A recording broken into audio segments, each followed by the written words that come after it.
Okay, welcome everyone. It's Euro Maestro. We're scoping, not even scoping, what am I saying? We're broadcasting. We're broadcasting live from Paris on YouTube. This is YouTube Live.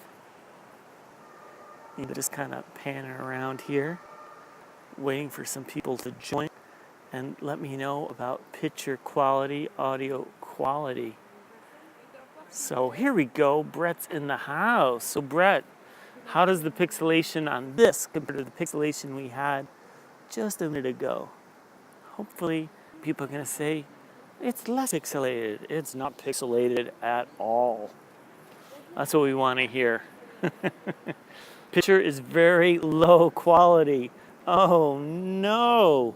Maybe this could be a signal issue. This could be a signal issue. Hey there. Oh, just kidding. Oh. Brett, you had my heart go down. Oh my God, I was just about to be depressed. I was about to jump off of this bridge. Oh, okay. So how is the picture? How is the pixelation? Is there no pixelation? It's not pixelated. All right, that's what we wanted to hear. So we got blue skies. We got these beautiful trees, as you can see. The lake below. We're on this second bridge. And let's just pan around. Hopefully it's relatively smooth. There we can see the first bridge. Look at that. That's the first bridge that we crossed just a few minutes ago. And then this is the path down below. You can see some people jogging and some trees. Let's go head over to the waterfalls. The pixelated waterfalls I showed you last time. So hopefully this time we'll be able to actually see them, which is pretty nice. Which is one of the reasons I like this park, is because of the waterfalls. Look at this, not many people out today. So we were here, when were we here? A couple days ago. And this hill was just full of people lying about, sunbathing. And today, just one person, 720p. So 720p seems to be a sort of standard resolution when I do YouTube Live. So hopefully one day we can pop that up a little bit, at least to 1080, if not to 4K. Could you imagine 4K video? Oh my God, I'll be so happy. One of these days, Alice. One of these days. All right, let's go over to the waterfalls. And somebody gave us a like. Thank you. Don't forget you can hit the likes. Find the like button. I think it's over here somewhere.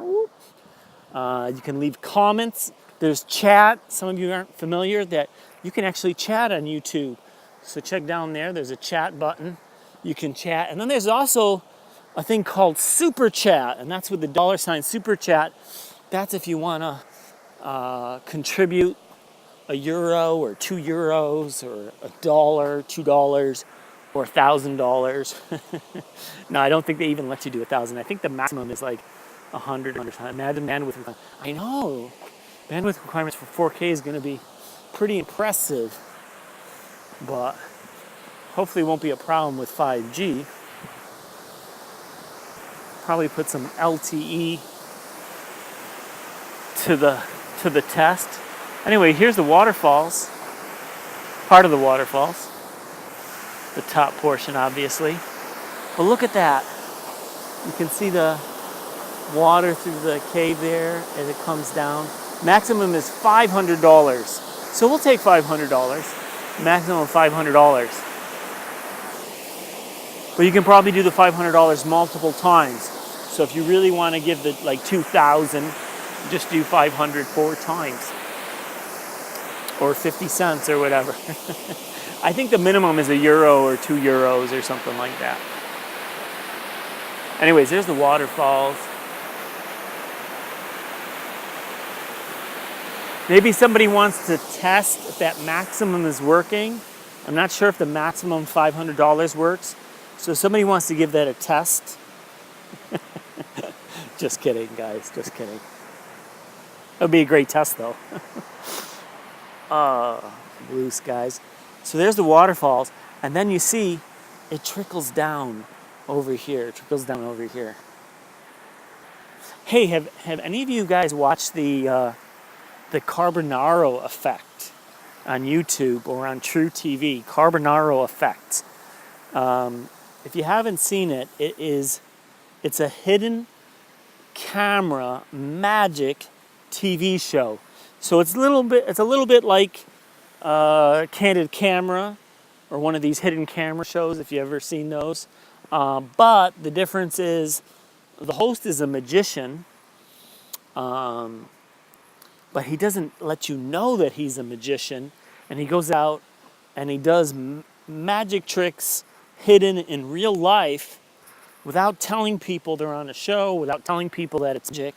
And he actually tries to convince them about don't any purpose. So he goes out and does magic in real life, and then he tries to convince people basically that it wasn't magic. And oddly enough, most people, well, everybody on the show, believes it's real. They don't think it's magic. They think it's like some new crazy invention or force in the universe. Amazing what people believe is the point of that. So there's the bridge, one of the bridges that we just crossed. And then over here to our left, that big opening is where waterfalls comes down through. So we're going to go over to that in just a minute. That's one of my favorite parts in this whole park. And then you see the rolling hills here and the people on the hills. So let's go downhill, like downtown, except it's down the hill.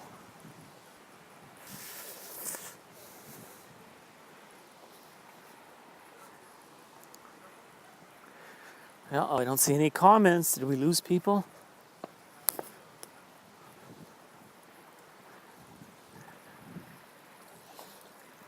I'll tell you, I love these gimbals.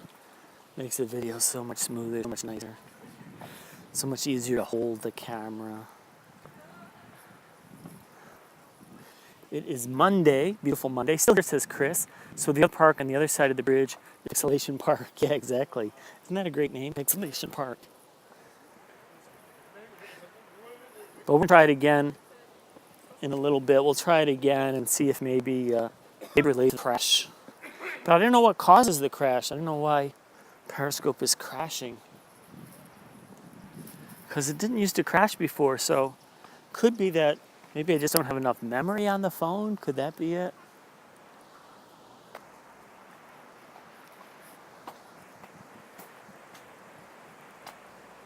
And we're going to walk right towards the waterfalls.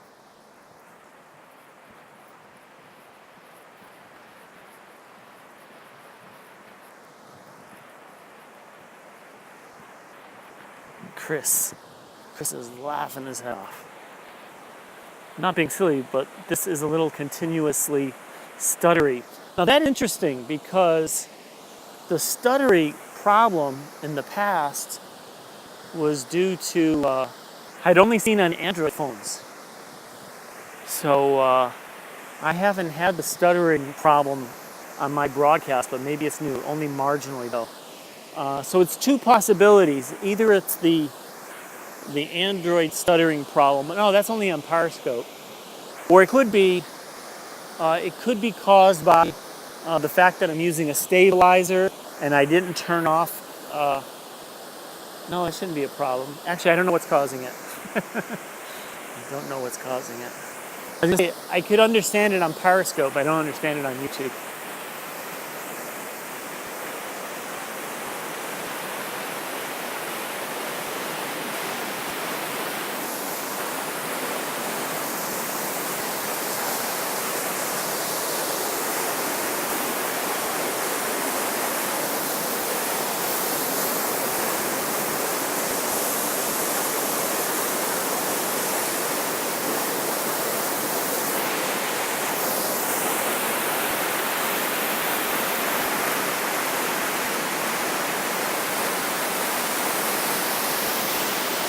So you can see we're inside this cave here. And to get across, you got to step over these stones like this guy is doing. The waterfall relaxes you. It relaxes me too. Now you just gotta be a little bit careful when you're walking stones. It's pretty easy to do, but it can be a little slippery. So if you're not careful, you might actually slip and fall.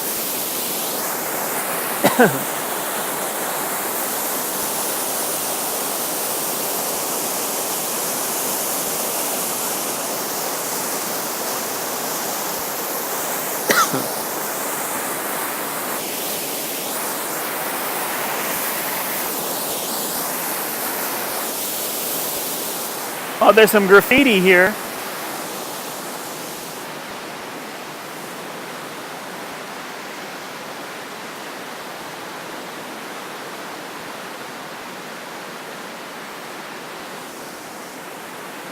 Hug Zero. Hey, Shirley, good to see you. Happy Thanksgiving Day for our Canadian friends. Happy Columbus Day for the Americans.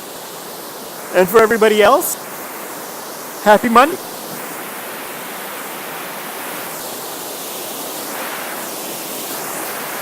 So the water pours down here, and then it goes through these cracks, and then it pours out this way very slowly, as you can see.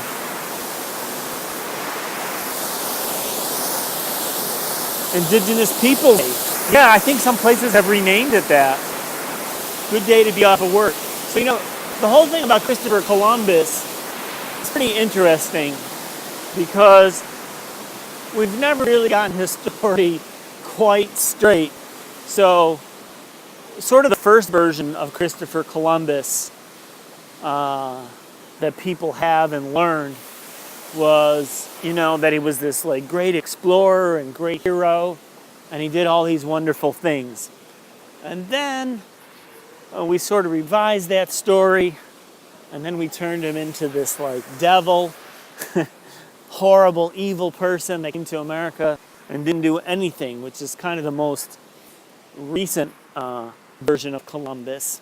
And now we have a third one, which is a lot more nuanced, which says that actually he did a lot of good things and was good in many respects, and he did some bad stuff. So it's a mixture of good and bad, which is probably, generally speaking, more realistic. And yes, he was a mix of things, and that's sort of the most recent historical interpretation, is that it's much more nuanced, it's much more mixed. He's not quite as bad as was previously portrayed. Not necessarily as good, but sort of a mix. You know, it's a complicated story. Well, I should get into that sometime. Anyways, look at this. Look at how the water meanders down here.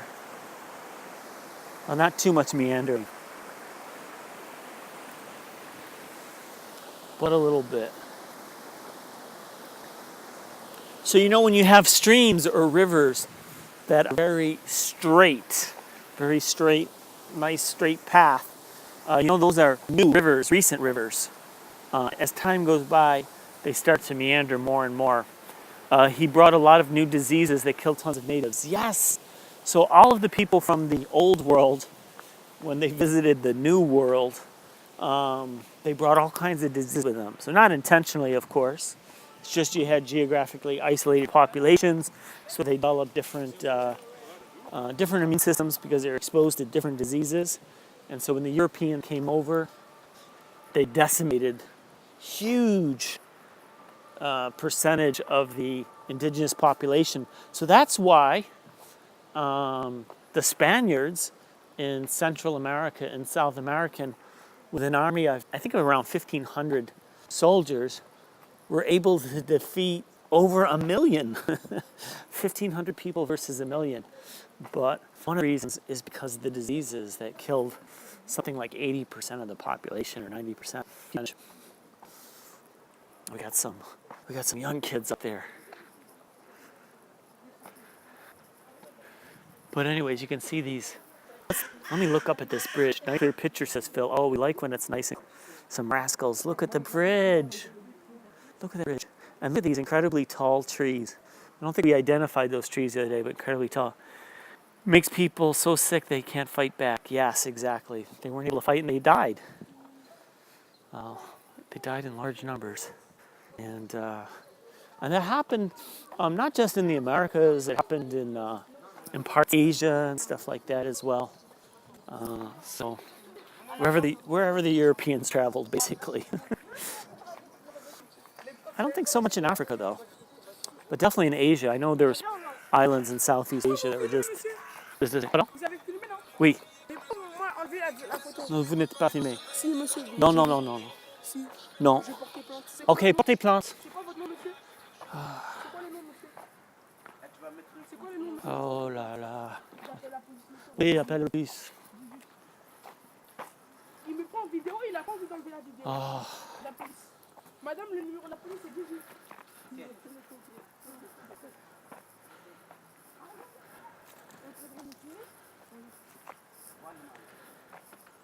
Vous pouvez payer une amende. Oui. Oui, à la police. Oui. Il y a un monsieur qui veut me filmer là tout de suite. En fait, je vais lui porter plainte, il ne veut pas me donner son nom. Monsieur, je vais porter plainte, je vous ai dit. Supprimez cette vidéo, monsieur, je vous ai dit. Monsieur, je vous ai dit, supprimez cette vidéo. J'ai dit, j'ai pas à vous filmer. Arrêtez les conneries. Je vais porter plainte, monsieur, j'ai dit. Portez plainte, mais je n'ai rien fait. Plainte, je te dis. Wow, Je allez-y. rigole pas avec toi. Allez-y. Je rigole pas. Ah bon, je m'en fiche. Nous, on rigole pas, je vais porter plainte. Oh là là. Tu You're right. supprimes la vidéo, je t'ai dit. Yeah, you were right. This is the problem with children. Moi, je m'appelle El Padre.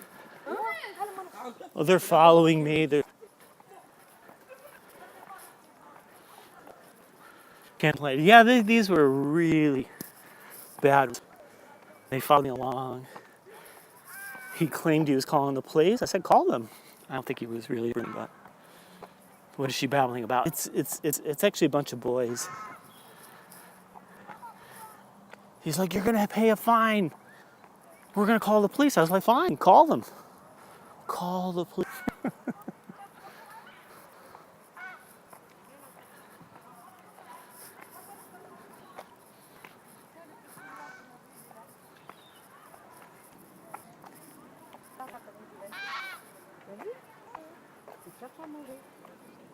So there's some beautiful ducks here. Some nice birds.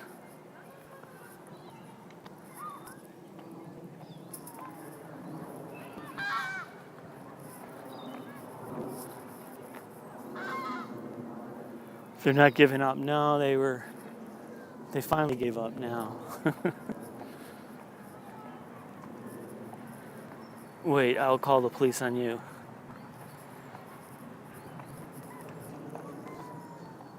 What was funny was at the end they heard me speaking English to you guys. And then they switched and tried to swear at me in English.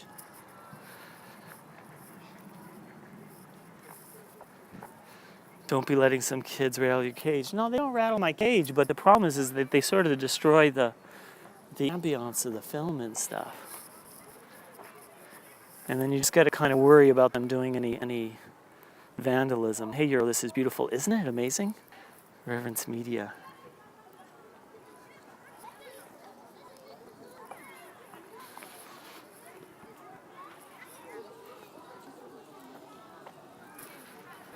You was money your business. I was trying. Some Democrats, they sexually harassed you. There you go.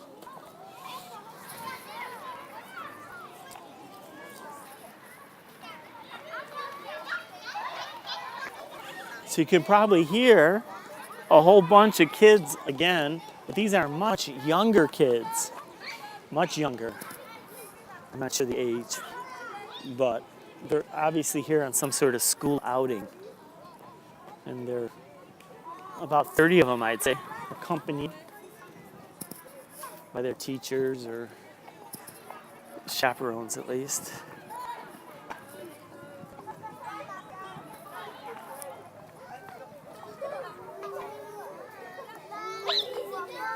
Bonjour madame. Ils ont quel âge? 7 ans. 7 ans, ah oui, d'accord. Merci. So yeah, so they're 7-year-olds. 7-year-olds. And I'd say about 30. So when they're 7, they're still cute. Cute and fun and not not misbehaving yet, like those older kids. Let's go take a closer look at the birds.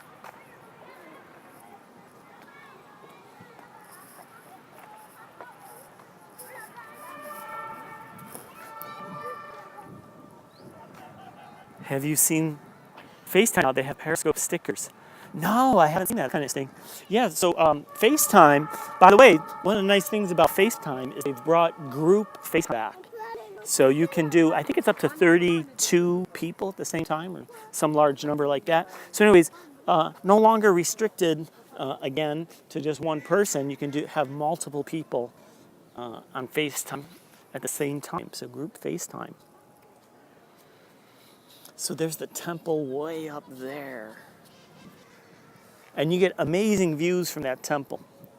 So we did that the other day. It was a little pixelated, but just amazing views from up there. I see some of you hit the like button. Don't forget to hit that like button, guys. That helps out a lot. And I see we're not quite Periscope numbers, but at least double-digit live. That's nice. Way better picture here. The scope, I mean. Oh, awesome. No music, no life. Hard here, see all 30 on one screen. Yeah, I've never done a group FaceTime that big, so I don't know what happens once you get to too many people, but I'm glad they brought it back. I think group FaceTime is a great option. There you can see in the background all those kids. Lots of little kids. Got a better YouTube notification than before. Oh, awesome. So YouTube maybe is improving their notifications. I notice I get great notifications on Instagram. So I don't know. I think maybe I would get good notifications on Periscope. I'm just following too many people, I think. Got to pare that down.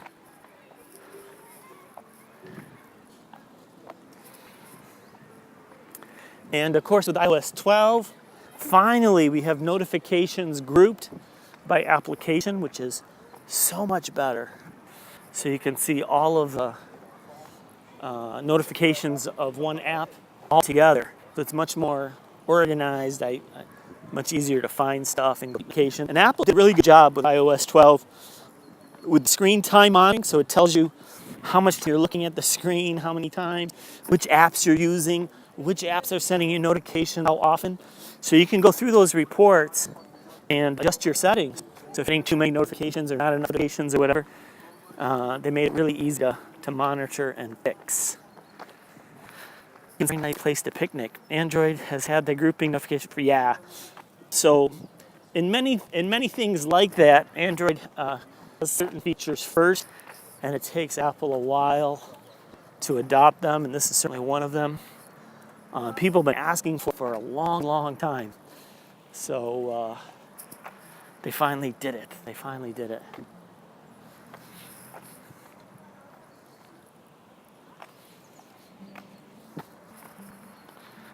You love the grouping. Yeah, I do the grouping. Is the Tiger Park you visited? This is not your park. So we have to go back to the Tiger. Tiger Park's a little further away. It's about an hour and a half outside of Paris. So definitely have to go back there and see the tigers.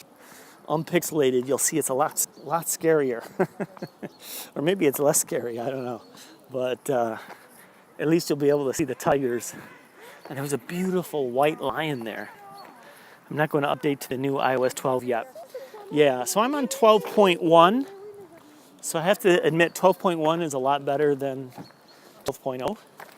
So if you're waiting, you might want to wait to 12.1 or maybe even 12.2. But I'll tell you, Periscope's been doing a much better job lately with their updates. So I was a little cynical the other day, so I guess I owe them an apology. Because they did actually fix a couple of things that I said they would take them forever to fix. They actually fixed right away. So they fixed the pixelation right away. They also offered a fix on, apparently on the audio-only scopes. They did some kind of fix. So so hats off to Periscope. They're doing things much faster.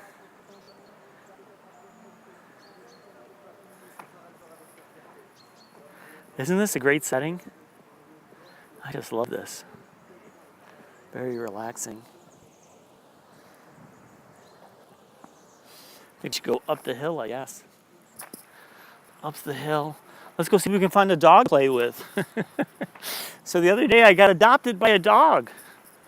I was just minding my own business, and some little dog came up, a mastiff I guess, came up, and he started playing with me. Brought me a bone, he wanted to play like this plastic bone. He wanted to play fetch with. So, oh no, is those kids again? Oh no, the kids. And Shirley Dutchie. Awesome. Now the same kids are up ahead, up the hill. Dogs like you, so did the tiger. Liked me a lot. The tiger liked me a lot. Dog charmer, yeah. And I tell you, I ended up liking her. She was a lot of fun to play with. And so it was nice.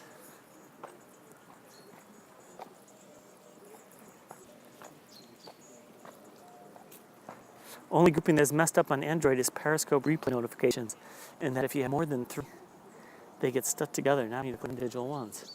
That's interesting.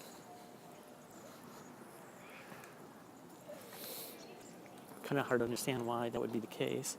2 more days, you're leaving for Italy. Oh, Phil, you're so lucky. Hey, before you leave, Phil, actually, I gotta talk to you because I have an idea. Would you get it yourself? It's a sign. Maybe it is a sign. The only problem is I have to check with my building. I don't know if we're even allowed to have pets or not. I think we are actually, but I'm not 100% sure. I'm not sure if we're allowed to have pets. I don't know, and I'm kind of worried about getting a pet. I mean, that's a lot of responsibility. It seems like it would affect your ability to, go on holidays and do so many things. I mean, you just have to constantly plan to get to go to the kennel, take your dog to the kennel and stuff. But it's a lot to think about. Get a fish. Well, somebody's got to feed the fish. Get a small one you can hide in your bag and sneak it in. People apparently do that. I've been watching some YouTubes of people having issue with their pets on airplanes. So leave it with a friend or I feel kind of weird watching you with only this many people. You always get tons of people. I know it's fewer people, but the quality of the video and audio make it worth it. I wish more people would come over to YouTube. If they did, I would do them all the time. And I really don't understand why people don't. I mean, I guess people just get stuck in a particular application, but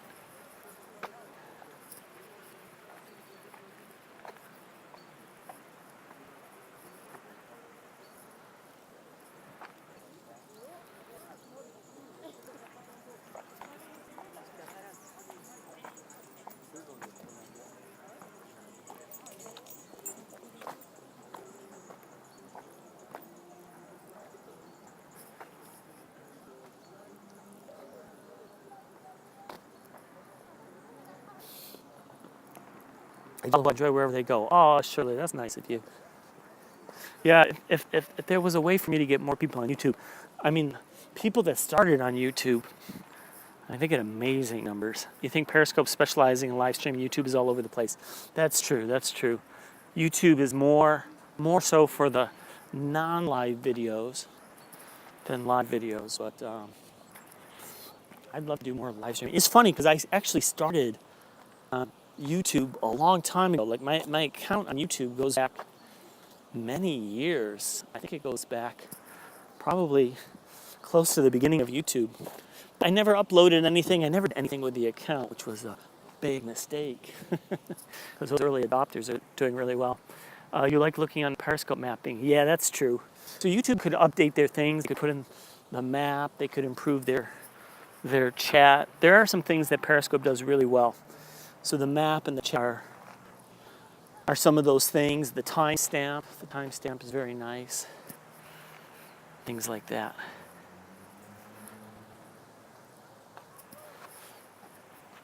We've got a few people hitting that like button. Thank you very much for hitting the like. I remember you interviewed some guy concerning 3D glasses on YouTube years ago. Yes. So that guy is called Robert Scoble, and he's yes. I mean, in terms of vulgarization, good. The first people get Google, and he was a big proponent of them. I was the first person to get Google Glass in Europe. first in Europe, which at lunchtime wasn't allowed for Europeans. Only Americans could get them. But I was able to get one early on.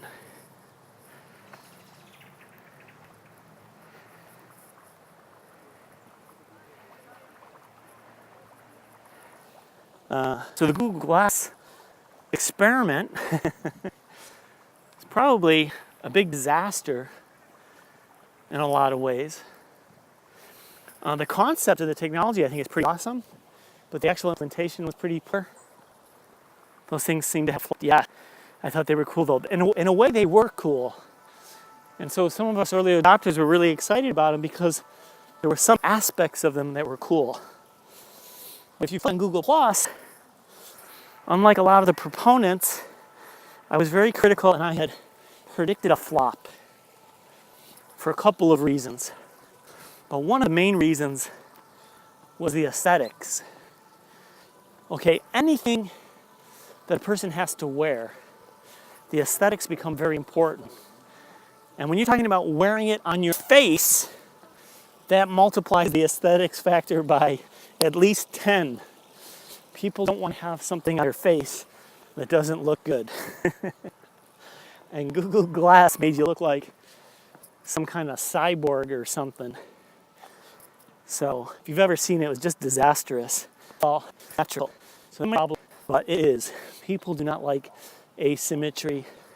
Asymmetry on the face is problematic. I had this big camera thing sticking out. Glass uses them. Yeah, people, when they first come out, I mean, the novelty factor.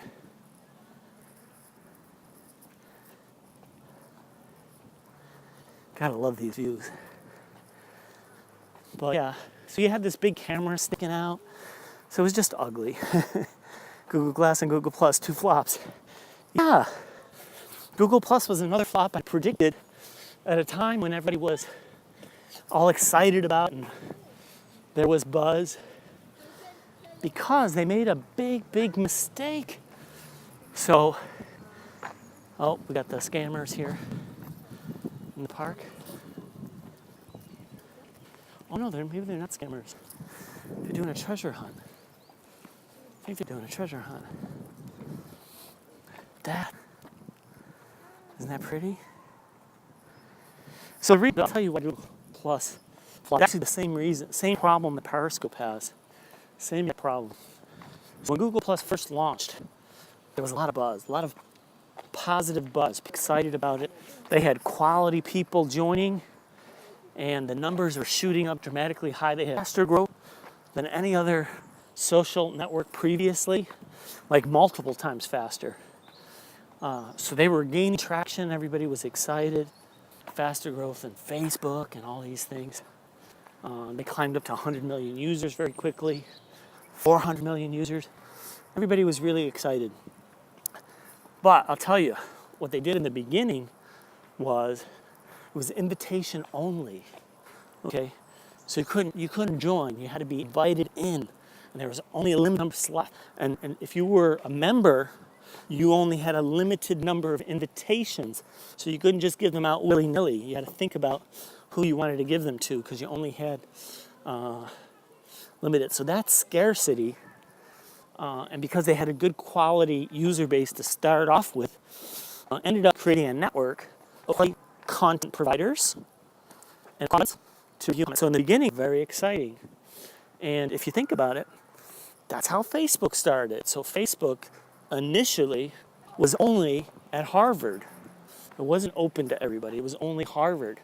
And then when they extended Facebook, they made it only Ivy League schools. So you had to be in an Ivy League school. So in the beginning, the whole idea of Facebook was it was very exclusive. And then they slowly opened it up to, I think the next opening was companies, certain companies. So it was a very controlled expansion. And then, of course, like if you were in Harvard, you had to be in on it because like everybody was in on Facebook. And then they did the same thing with the Ivy League schools and companies. And then, of course, once they got big enough, that's when they opened it up to the general public. And then everybody wanted to join because their friends were on, everybody's on Facebook type of thing. So Google Plus made that mistake of going out of beta or the beta too early. and going public. So when they were in the invitation-only stage, they got a lot of positive press. People were excited. And then when they went public, a lot of people joined, and their friends were on it. But of course they weren't on it. It was just open to the public for the first time. So they joined, and then they quit. And then, of course, the press became all negative. Oh, the owner's trying to call his dog a little Columbo-like dog.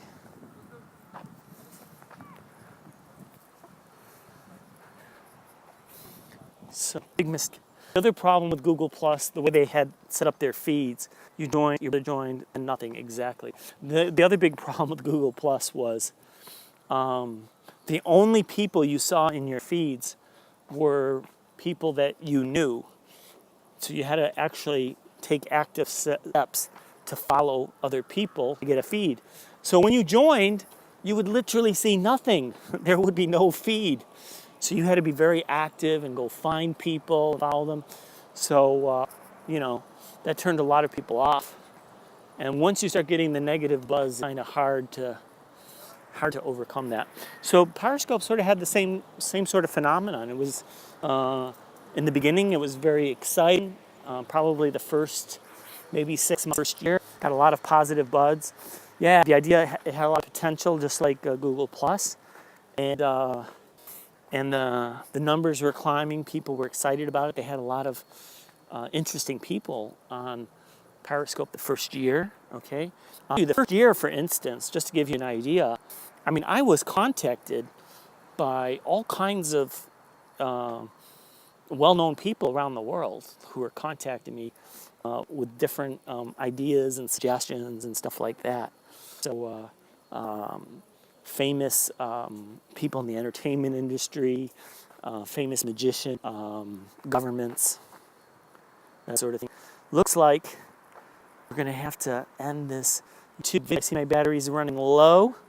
I will restart up another Periscope in about 5 or 10 minutes. Thank you guys so much for staying with me and with the comments. Really appreciate it. Thank you very much for the super chat. That was awesome. Someone writing a super chat earlier today. Which park is this? This is called the Chaumont, Bout Chaumont. But look at this. You had a real woodsy atmosphere in parts, which is nice.